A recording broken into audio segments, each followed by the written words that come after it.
is said that there are countless worlds in existence, parallel, sideways, upside down, overlapping, and ever distant to the one we find ourselves in. And each world has its own history, lore, beliefs, and inhabitants, all coming together to weave infinite stories. Our story begins in Eleothis, a world watched over by two benevolent gods, whose gaze is said to rarely leave each other's eyes. The woven suns, Ina and Yol, give light and hope to those on the surface, while threatening those who skulk in the underdark below. Though they themselves have not been seen or heard from in centuries, their warmth continues to reign over the skies each day, while their children, 4 moons for 5 godlings known as the siblings, survey the darkness of night. Chaos has taken hold since the woven suns stopped answering the calls of their devotees nearly 300 years ago. Since then, and without warning, the siblings have fought for influence in the skies, making changes to the land, air, seas, and life forms on the material plane. The most extreme regional events are announced by their lunar alignment, the winning sibling taking their place first in line. Minor happenings occur on a whim and with little fuss, except for those directly affected, of course.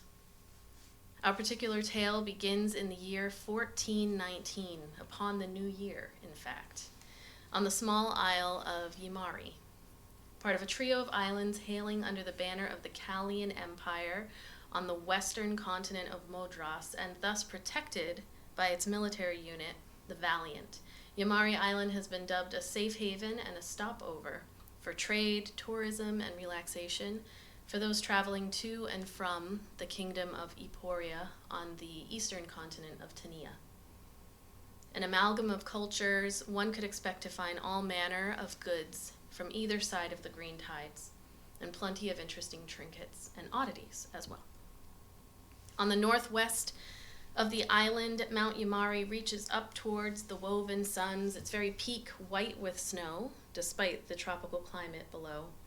Best known for its rejuvenating hot springs at the base of the mountain, many will gladly make the 2-day or so journey along the Baina Road, which travels almost parallel along a wide river of the same name, from the port city of Moswick on the eastern edge of the island to the village of Balsted, about a mile south of the geothermal baths.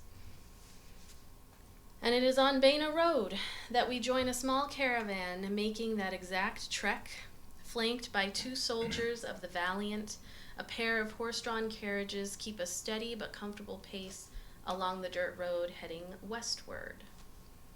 Our view carries over the head of the lone coachman steering the 2 horses in the rear wagon full of party goods, a gift to the Callian Empire from the Queendom of Devenia far to the east.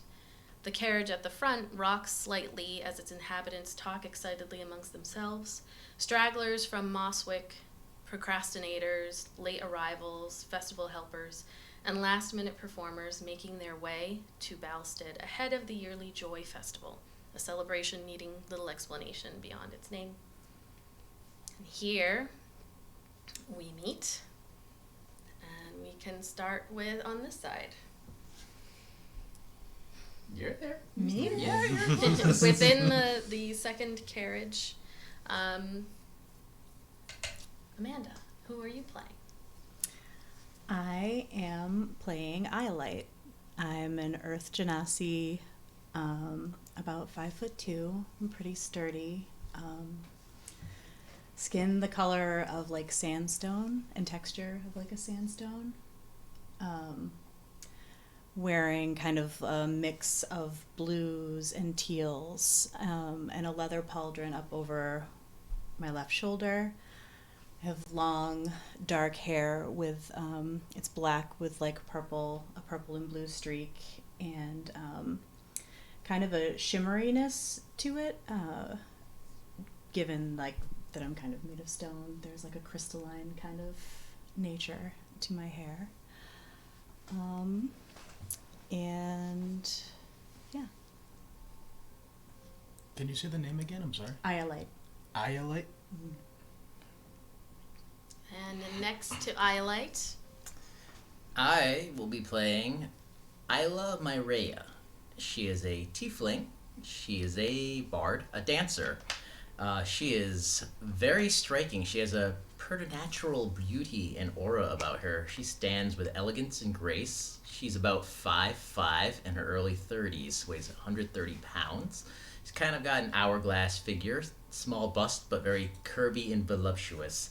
She has a light red, like deep rose type skin color, but with deeper red spots running up her body from her feet, her sides, to her head, and on her back. On her back, at her shoulder blades, there are visible, although very light, scars at the base of the shoulder blade. She has rigid, I don't know how to describe it other than just kind of rigid segmented horns that come up like along the curvature of her head and then curve up slightly at the end. They're slightly darker than her skin, and she polishes them to a very fine shine. Her hair is stark white, but there's a blue streak on each side of her head that is interwoven into braids that comes to a tight bun at the back of her head. And the whites of her eyes are not white at all. They are orange, and then she has yellow irises with cat-like slits for pupils. She doesn't have a spaded tail. Instead, it is straight and comes to a fine point. And should I say anything other than that? Just physical description, or should I say like what she is standing wise on this place? You're just describing what people see. Okay. That's what you see.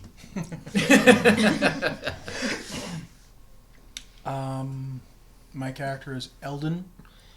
He's about 20, about my height, like 5'8" or so. Thin, not super heavily built or anything like that. He's got blue eyes. His skin is like he's Caucasian looking, but since he's also he looks like he spent a lot of time outside. His skin is very like tan. It's got that like Olive. Yeah, that's a good way to put it. Like an olive skin tone, just many years of being out in the sun. His hair on his side is like shaven down to the skin, or maybe it just doesn't grow there. His hair is kind of like mohawk style, brown hair, and if one were to look really close, you would see where his skin up by the hairline has like almost like a pebbly texture to it of like browns and some greens up top on the skin.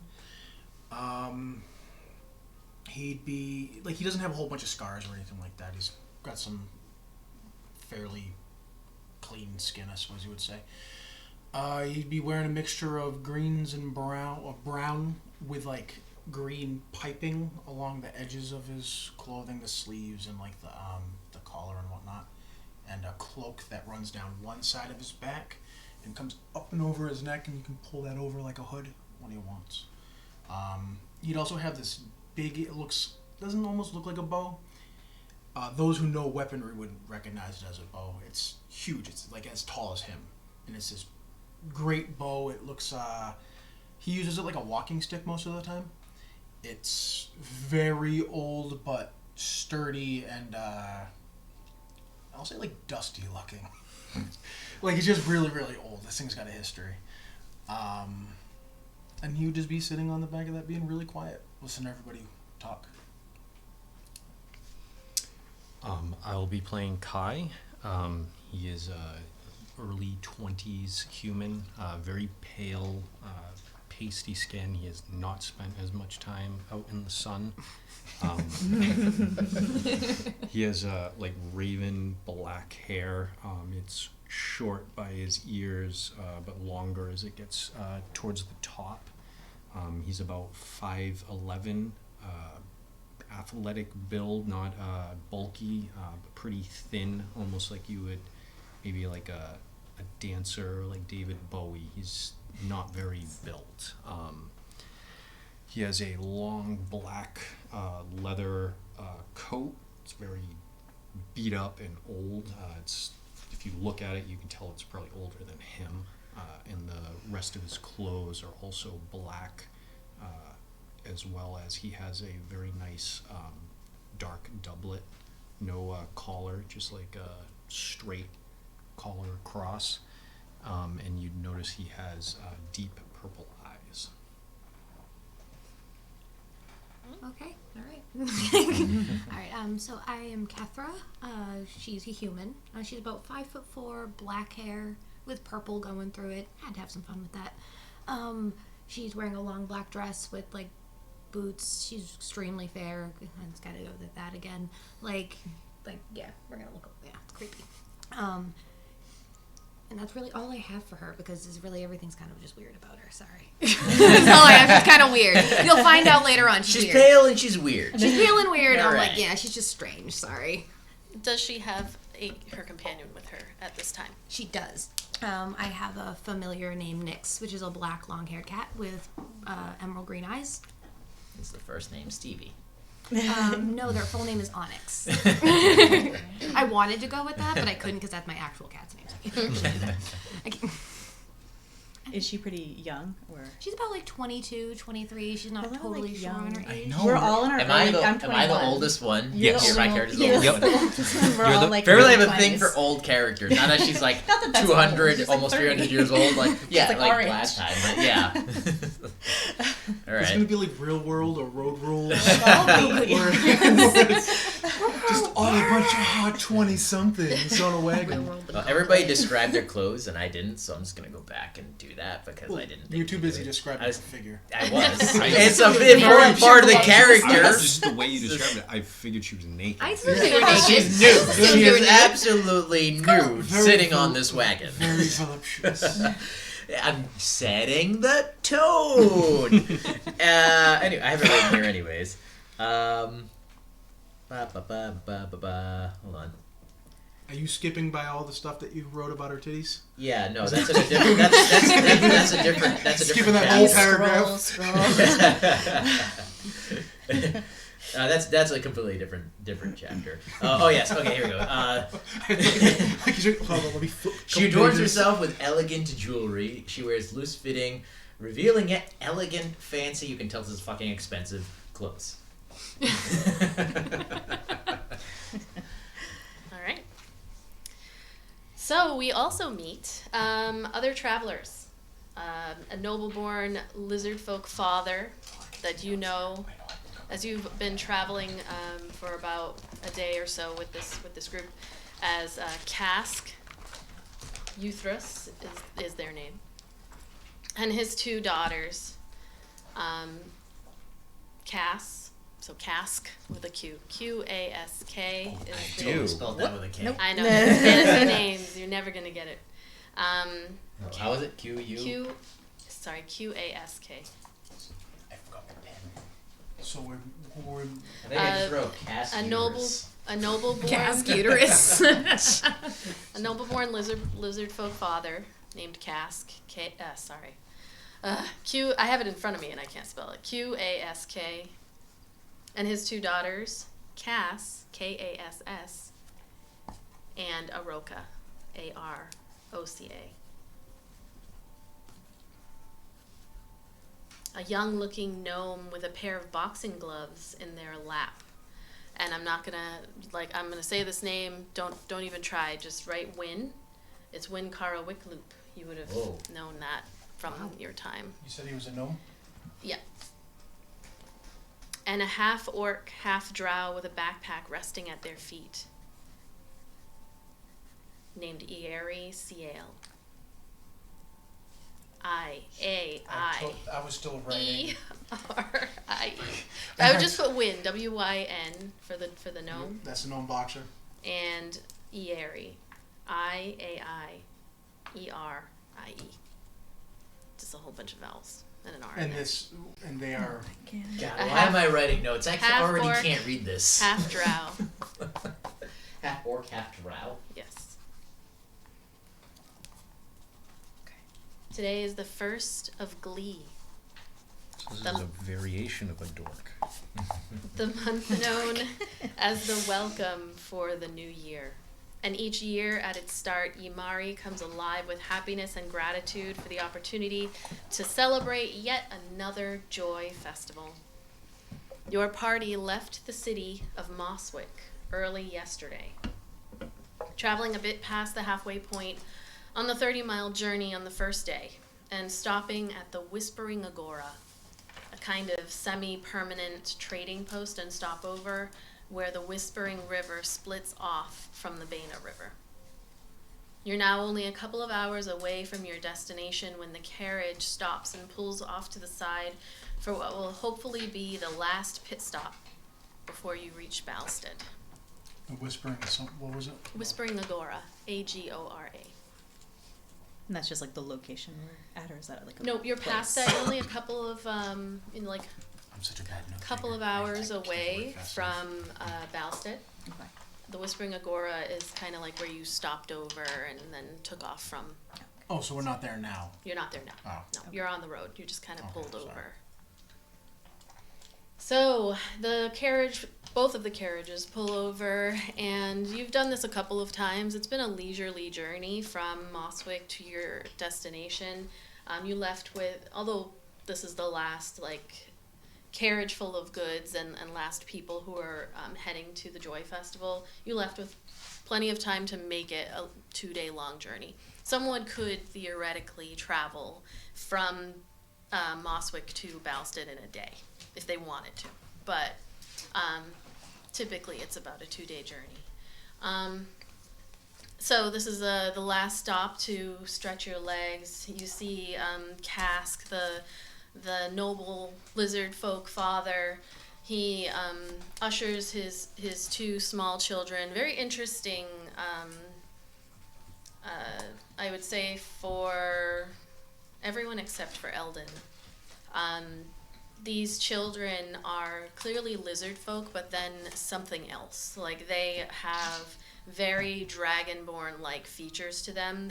While their father is a kind of more greenish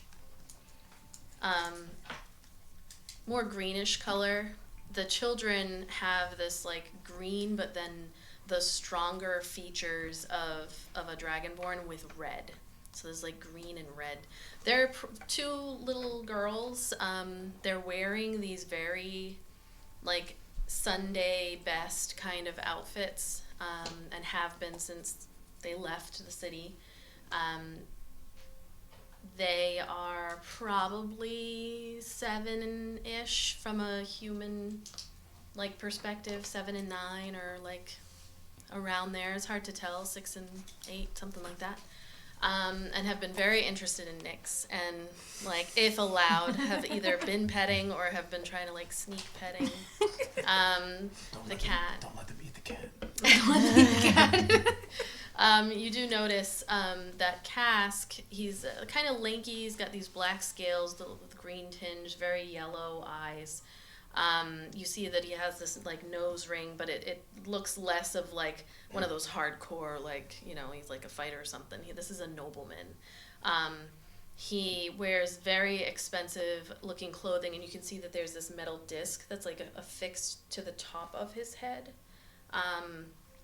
It just sits there, but it's almost like something is sticking it there, as if it were a crown, but it's not. It's a metal disc that you would recognize as being just a sign of noble status.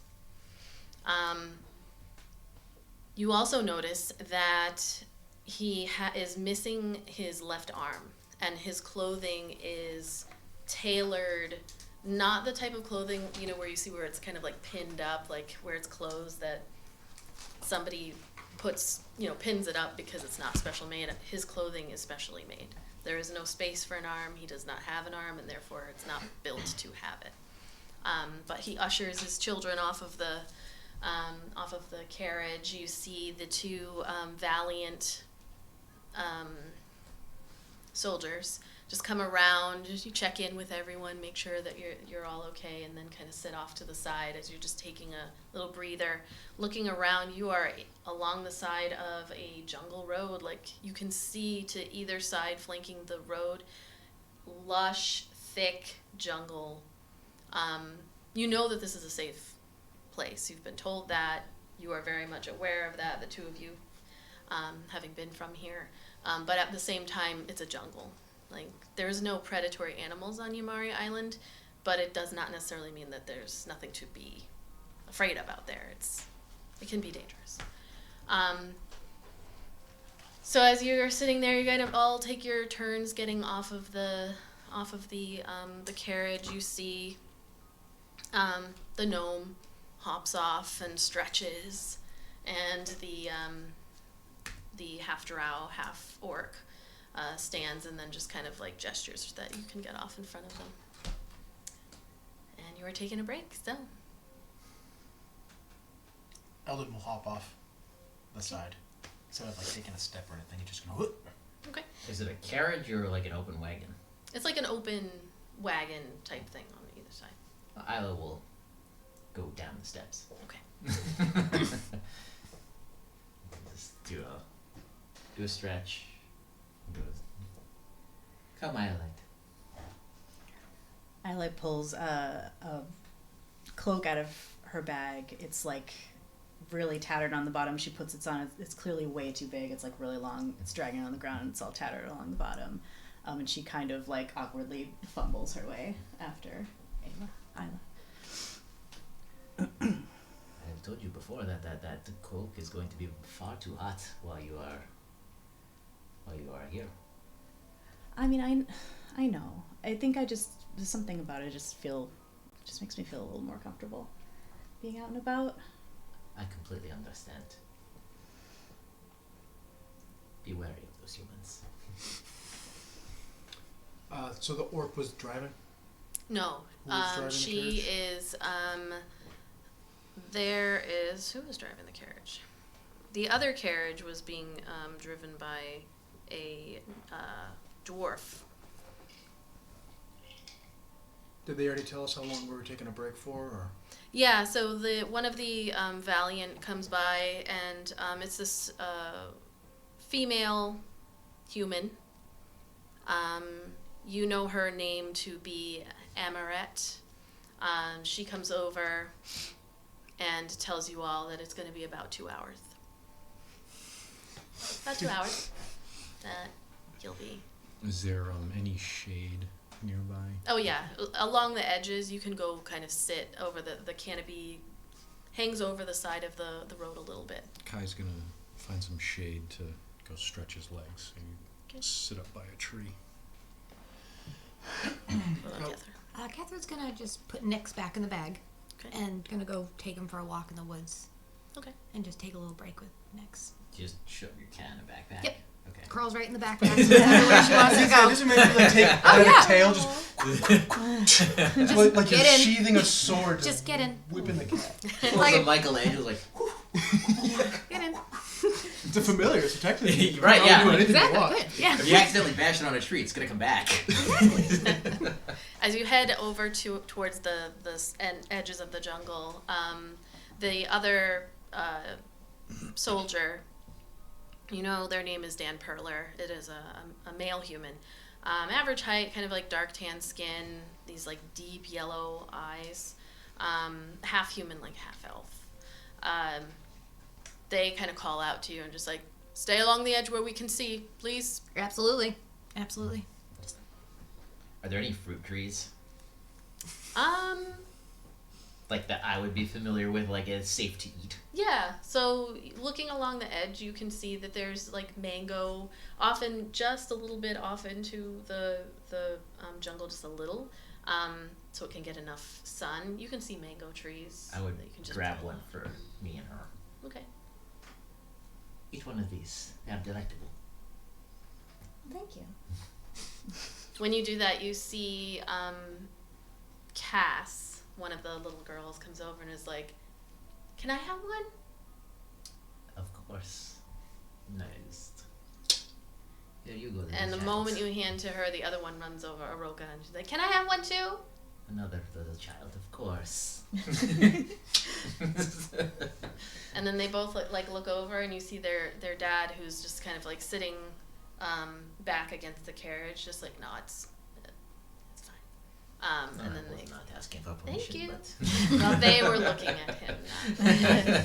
And then they run off, like laughing over to the side. Anything you wanna? You do know that these folks have been. They are here to help unload the wagon with the goods. So, that's their job. The hired help. Yes. They are not there for protection, as there's no need for protection on the road to Balsted, other than what the Valiant. There's really the Valiant are there to dissuade any who may decide to do that stupid thing, but that's not what their job is. Just sitting down on my mango. Reach into a very little clothes I have, and I pull out a very sharp knife and begin cutting open the mango. Okay. And eating it with purpose. Eldon's very curious about the noble cask, but he's not going to approach him or anything like that. He's just going to sit off to the side and going to pull out a flute and just start like. Do I know him? Do you know who? The cask? You do not, but you also would be familiar, having been here long enough. You know that the clothing and the disc on the forehead, represents a noble person from Eporia. You can tell from his accent and the children's accents that that's where they're from. Where's Eporia? Eporia is to the west. When picturing the giant map, there is Modras, which is from your vision on the western side. That's where Kalia and Castia. So he's not a local. No. And then there's Tania on the eastern side, and Eporia is the continent closest to this chain of islands. It has a contentious history with Cassia and Kalia, but not one that's in like active fighting stage. But Eporians travel here fairly frequently. It's only a jump and then a jump. Okay. Are there any bird calls since we're in the jungle? Like, do we hear a bunch of birds and stuff? Yeah, you definitely will hear birds. I'm gonna try to copy the bird, like with his little flute. I'm just Okay. gonna try to copy the bird. Well, imagine you hear like little like jungle birds or whatever. He's gonna try to make a bird call and see if he can do it. All right. I would say that's going to be either animal handling or performance check, just to see. And First roll of the campaign. Go! Set the tone! as you're doing that, you maybe wouldn't notice, but anyone else looking would notice that the two little half dragonborn, half lizard folk girls are eating their mango, but then also like off to the side, It's not gonna work. watching you play the flute. It's not gonna work because Oh, yes, those dice. That's a 13 because it's a +1 for both, so I don't think it really matters. I never stated which one, but I was gonna choose animal handling, but it's a +1 for each. A 13? Yeah, so you hear this like you don't know what kind of you don't know what kind of bird it is, but you do hear one off in the distance. I can try, but you guys heard my raven, right? And you're able to make a close enough sound that like it makes this little like dee-dee-dee, and then you copy and it gets quiet for a second, and then you hear a reply that sounds, if you knew animals in that way, confused. But also like confused because it sounds pretty close to it. Just And- like we always say, it's like in Fallout, it's like this bird will remember that. Yeah. I just talk some shit. Yep, and the girls are like watching you, one of them with like eyes wide. And one of them comes over and is like, "You can speak to the birds?" No. Can I try? Please. Be careful. So she takes the flute and is COVID. like, Not in our fantasy world.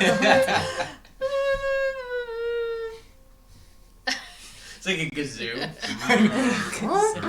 yeah, it's not supposed to make those noises. Not that it's being broken or anything, but and you hear the father go like, Aroka, please give the nice man back his instrument.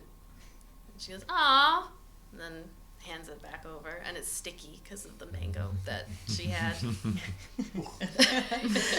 Dripping with sarcasm, I go, yes, a talent for the ages. If I find the proper wood, I'll make you one. And she just smiles, and then runs back over to her sister, who's eating her mango.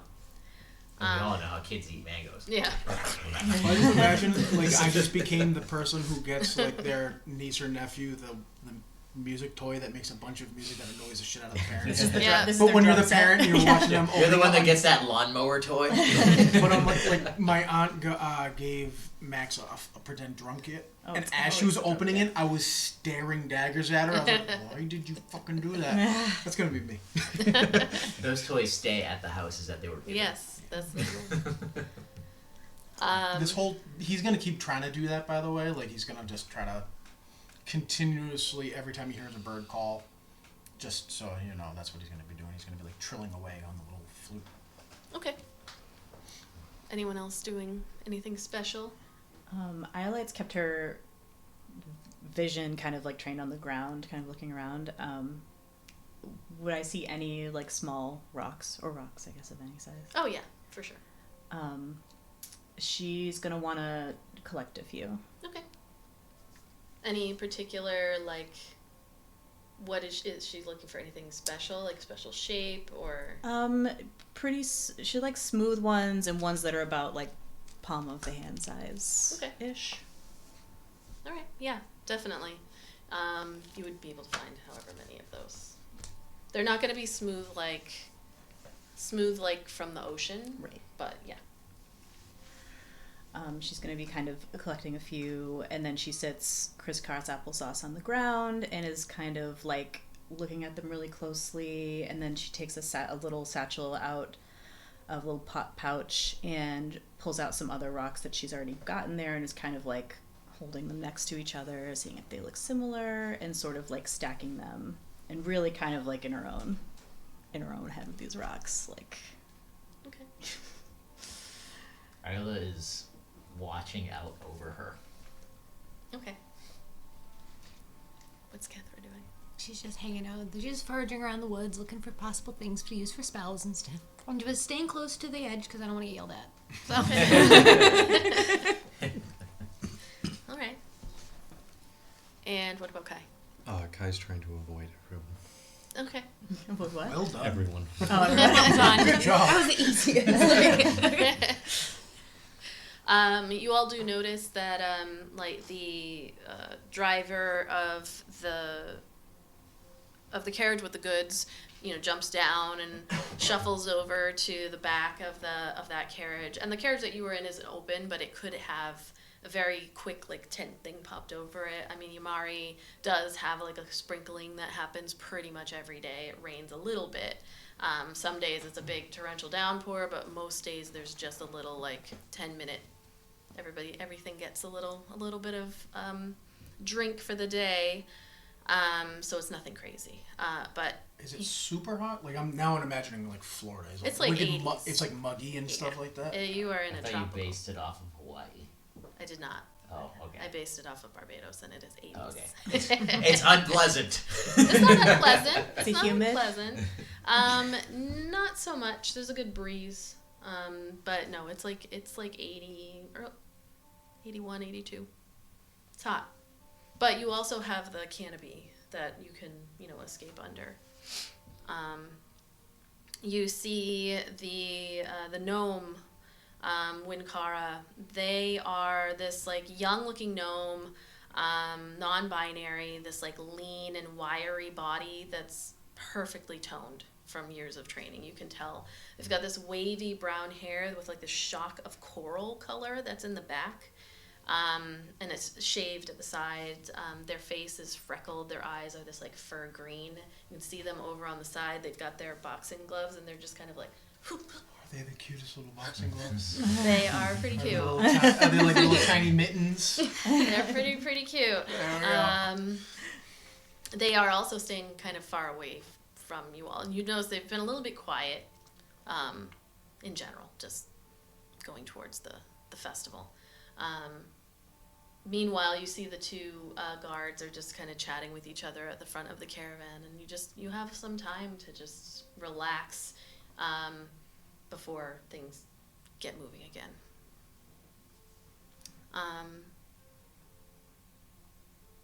Anything else? Eldon would put his flute away and probably walk up to Cask. Cask? Yep. Would he know any traditional greetings from where he's from? To how to say hi? Well, he would know to be very respectful of someone who is of this station. Okay. And he knows Draconic, so. Yes. He'd walk up and kind of short bow and, the Draconic version of greetings. Okay. I suppose.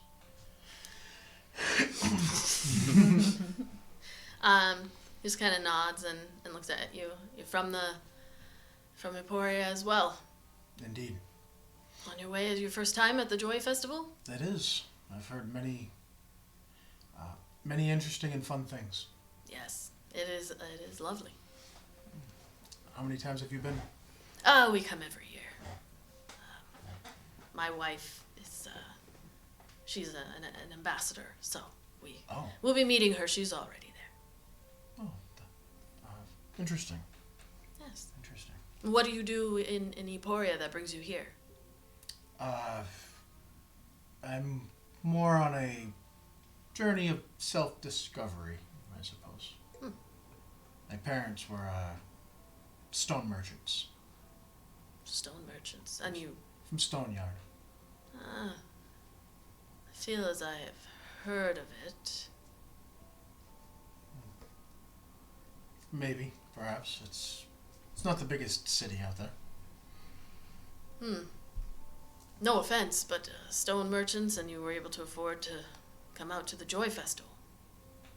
Yes, my father made a very good living doing so. To the base of the Vascan Mountains. So the granite is very high quality. Interesting.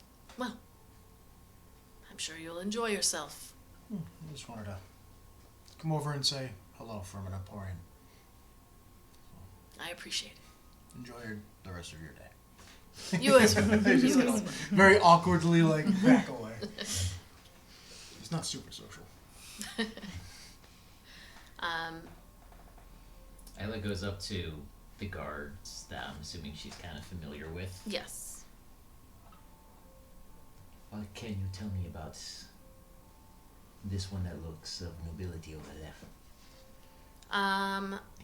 The female human guard, she's like this tall, beefy, lighter skin. She's got these deep hazel eyes and like short, dark gray hair with one side that's red and like shaved into a buzz cut. Very well maintained armor. Like that because they rarely actually have to fight. This is like the cushiest. It's like Hawaii in that people want to be stationed there. It is. There's nothing that happens here. Rarely. There might be a bar fight or something like that. So they are. Her armor is beautiful and polished, but she is armed as she should be. She looks over and looks back. Honestly, not much. We're just here to bring you all to the festival. I don't know much about. They what give you he's no all about. manifest of the passengers. He clearly looks like he has wealth. Indeed. Our charge is to bring the goods. So. I understand. I give her a copper. As he goes, yeah, Thanks, Ayla. for all the Thanks, Ayla. Just threw a couple I wish I pennies- knew just more. threw a couple pennies in this person's face. It's like Thanks for $10. talking to me. $20, something like that. No, copper's not that much. The silver is like $10. Oh, okay. Silver. Okay. Silver. She's not that cheap. Yeah, and you see the half elf male. He's like, hey, what do I need to do to get in on that, Ayla? I can tell you, he's got a disc on his head. Looks like he's got some money. You're cute. He gets the he gets the copper. He smiles and looks at Amaret, who's just like, we'll be off soon, okay? Cannot wait to get there. Only 2 more hours. Yes. I cut another mango and I bring it over to the to Quask.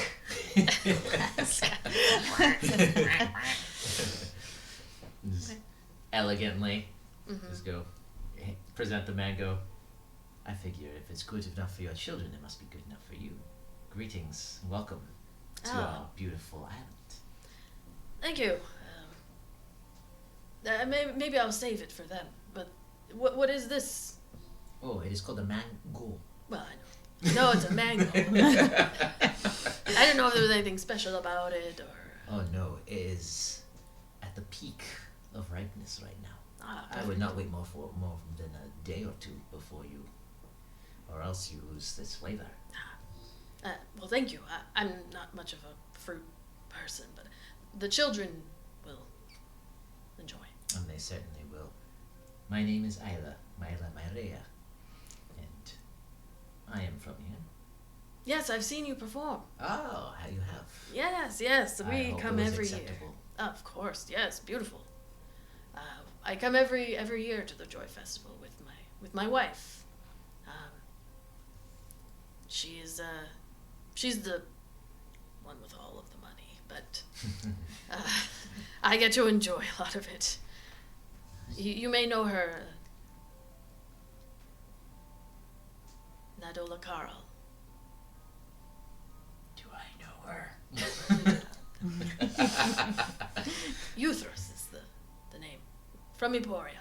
Ah, well, I am not familiar with her personally, but I thank you for coming to our home and your patronage, and we hope that you continue. It is a beautiful place, and more should know of it. I think she would be thrilled to meet you when we arrive in Balsted, if you would not mind. I can No. introduce you. Yes, I will be honored to do so. Fantastic. We'll save for the children. Yes, they will enjoy it. Will you be performing? Yes, at the this Joy? is why I'm heading. I perform the last day or two every year. Very nice. It was a pleasure to meet you, and I look forward to meeting your wife. Yes, have the guards said when we will be heading off? We will be off shortly. It's hot. I suppose one gets used to it. Mm. I'm failing at my accent so bad.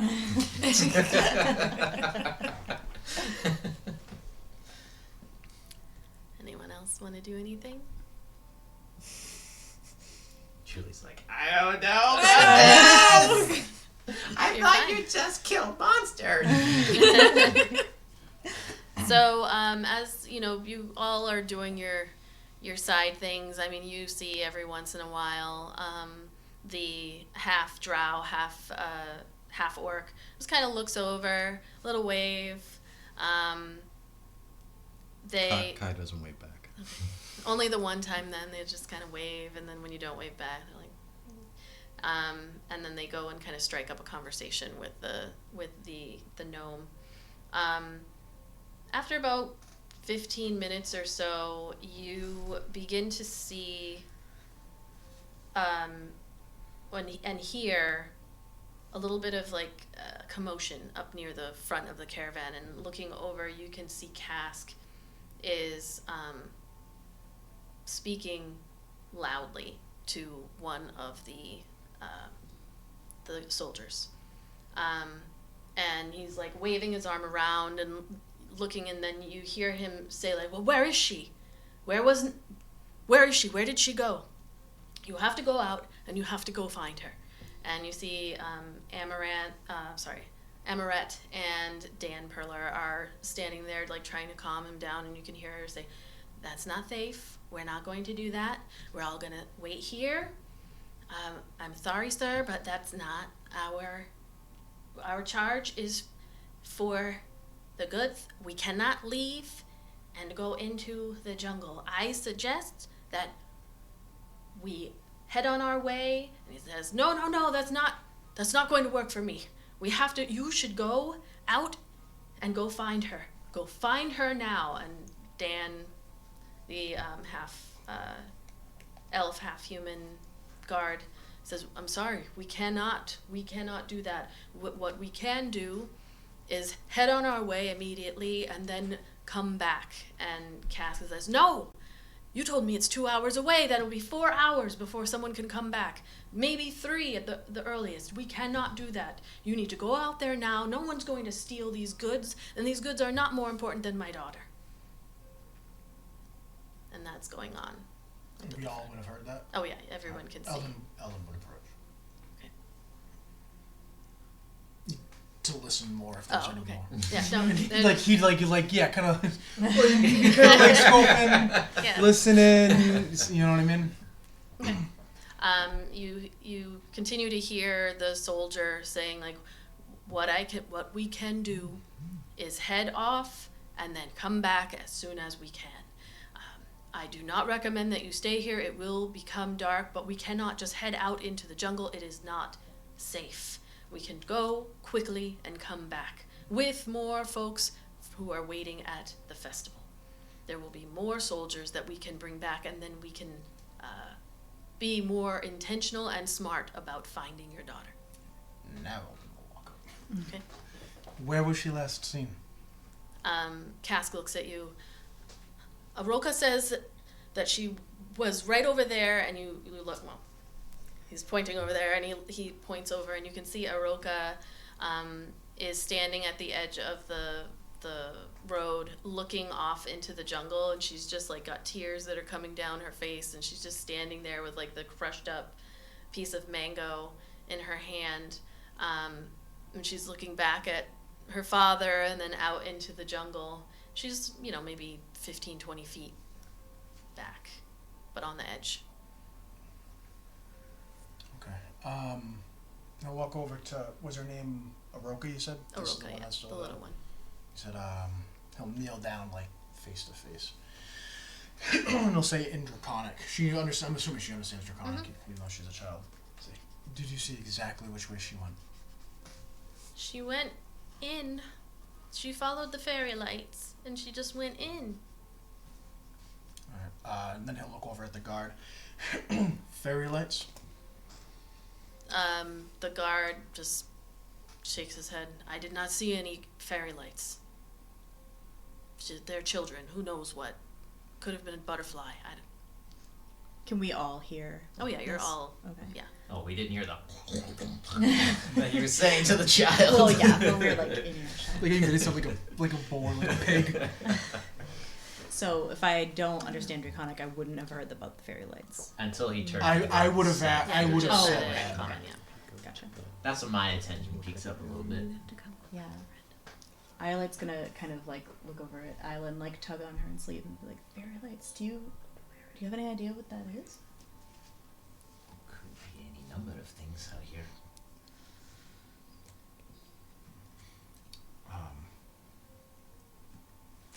Eldon's gonna walk about 10 or 15 feet into the jungle and see if he can see any like tracks or anything like that. Make a survival check. You see the guards are talking to each other, and Nice. 18. looking, it starts to get really like kind of thick and brush, but in the beginning you can see the little footprints that lead off into the jungle. They extend the 15 feet. Oh yeah, they go off into. So I can see them farther on.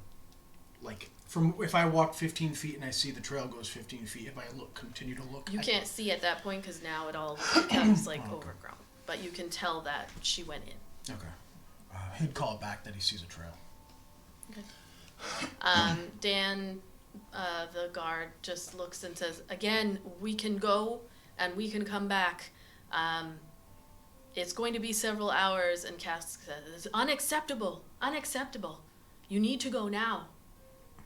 I'll stay and find the girl. Who here knows the way how to get back to the city? Emma. Iola's looking up at Ayla, like waiting for her to say something. Like, Emma does not concern us. says, just little. it's just the one road, so you just continue. What we can I'm do. concerned about your safety. I know, but she's so little. We can't just leave her here. Okay, very well. Oi, fool! You will die within a day if you go by yourself. We will go with you. Done. Anyone else? I turn to the cask. We will find her. Will you go with the supplies and the guard? Come back with more help. All things will go well. We will be back here in this spot with your child. He looks and says, thank you. I would go, but Aroka's here. I don't know what's out there. You would think that these, with their swords, could go out and do it. And Dan says, what we can do is give an hour. We can wait for an hour, right, Amaret? And she says, yes, we can. We can wait for an hour. 1 hour for you to come back. After that, we need to go. If we're not back within an hour, then go. And as this one said, please go with them. They have a job to do, now so don't we. He's gonna look at you two and just nod. And Cask looks at you and is like, please come back within the hour. I can't go up there and not have Cass with me. If you could, my wife will lose her mind. We'll do what we can. She will be found. Can't believe you talked me into this kind of madness. Kai not saying a word, he's just gonna go stand behind Eldon. Kethra's gonna come out and just... Is there any way that I could use my familiar to find her? Or any ways to help us find her using my familiar? You could... So there are ways that you can hone into what your familiar can see. Mm-hmm. But you would have to, go into and then be, standing there. Or you wouldn't be able to see Like her a here. raw warg. Can never say that in Game of Like Thrones. Bran. I'm just curious. She's just gonna go stand behind. Just gonna go stand over there and just wait to see what she can do to help. Okay. So the guards look at all 5 of you, and Dan says, so you're all going? Apparently so. Give us an hour. If not, head to the city and we'll meet you there. And he'll say that to Cass directly. Yeah. The second part. Cass says, please, I cannot go to the village without... I cannot arrive without one of my children. And Dan looks, and actually Amaret looks at you and says, every second counts. I know what is out there. We'll wait. Let's go. Eldon's gonna just turn and walk. He's got his pack and stuff, his gear with him, so he's gonna just start walking down that trail. You see Aroka is just crying on the side, and her father comes over and kneels down, and you can see he's comforting her. When he sees that, he's gonna turn and he's gonna walk up to the girl. He's gonna take the flute out. He's gonna hand her the flute. He's gonna like put her on the head. Keep it safe until we get your sister back. Okay. She's like gripping it really tight. In one hand, she's got this like mushed up hang out. In the other hand, just like white knuckle, like holding on to the flute. Getting that flute bag full of sticky mold. It's okay. I'm just hoping So that she grubby. annoys the shit out of her dad with that fucking flute. Just like cries like.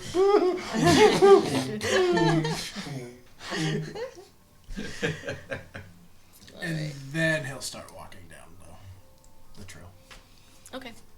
So you start heading in. Ayla fumbles all of her old stones and new stones into her pouch and kind of like stuffs it all away and follows behind Ayla. We all haven't officially met, all of us. You've been traveling together for like a day, so But it we've been kind of keeping to ourselves. I did depends not on introduce what. myself to you. Huh? I did not introduce myself to them. Yeah, it would depend on what you think. Yeah. Like you've been Kai- together for Kai a day. didn't So. introduce himself. People come to me. Before we walk in, Eldon's literally just going to be like, Eldon, Kai, Kethra. Ayla. Iolite.